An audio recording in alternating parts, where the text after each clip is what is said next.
Former Wisconsin Governor Tommy Thompson says he has enjoyed listening to the people and has no regrets in his run for the White House. Thompson's remarks come following a disappointing showing at the 2007 Iowa straw poll this past weekend. The Elroy, Wisconsin native finished in the middle of the pack, coming in at 6th.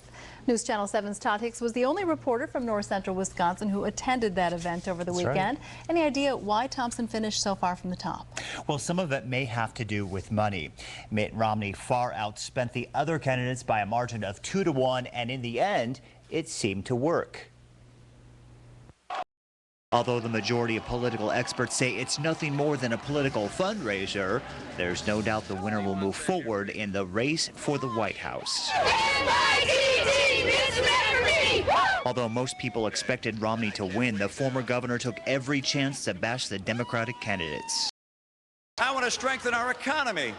Hillary Clinton and Barack Obama and John Edwards think the best way to strengthen an economy is to take money away from the people and give it to government. That's the wrong answer. Even though many political experts discount the straw polls, the losers like Tommy Thompson wasted no time in cutting their losses. In Thompson's case, it was less than 24 hours after the polls that he said he was finished.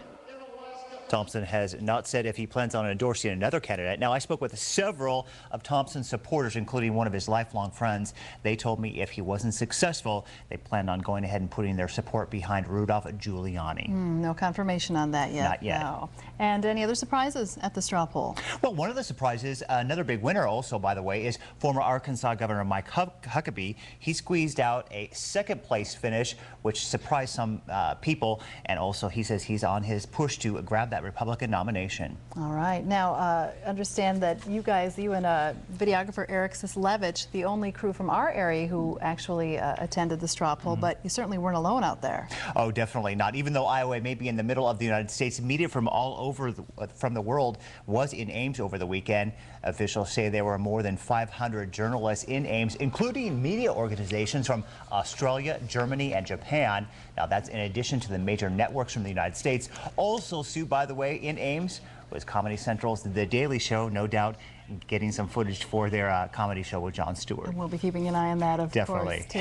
Understand also, in addition to the candidates, several other organizations there are trying to grab some of that spotlight. Yeah, that's right. A number of those organizations in Ames have ideas that many say are very closely aligned to the Republican Party. Now, those included the National Rifle Association, several pro-life groups, as well as tax organizations. And 2 days in Iowa, you guys came back with more interesting stories and video that we can ever get into one newscast, but a lot of that will still be available to our viewers, right? Absolutely, on our website. News Channel 7 was the only local station in Ames, and you can look forward to more political in-depth coverage right here on WSAW. By the way, you can catch that Tommy Thompson interview, or rather speech, in its entirety on our web channel. Click on WSAW.com. All right, nice work over the weekend. Good to have you guys back. Thanks, Todd. While the straw